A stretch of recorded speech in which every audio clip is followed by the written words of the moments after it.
रेल्वेचं गणित एका नवीन ट्रिकनुसार कसं सोडवायचं पहा, लक्ष द्या. एक रेल्वे 20 मीटर प्रति सेकंद वेगाने जात असल्यास तिचा किलोमीटर प्रति तासामध्ये वेग काढा.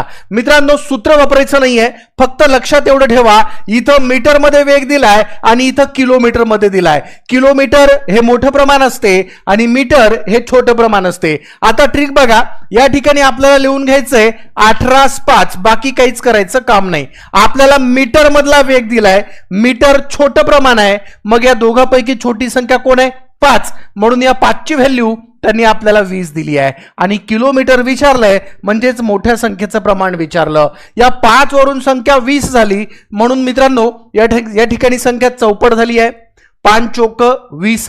जर इकडची संख्या चौपट झाली असेल तर ही संख्या देखील आपली चौपटच होणार आहे.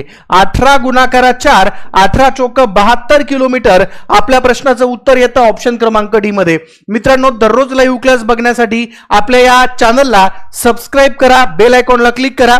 दररोज फ्री लाईव्ह क्लासेस या चॅनलवर तुम्हाला बघायला मिळतील.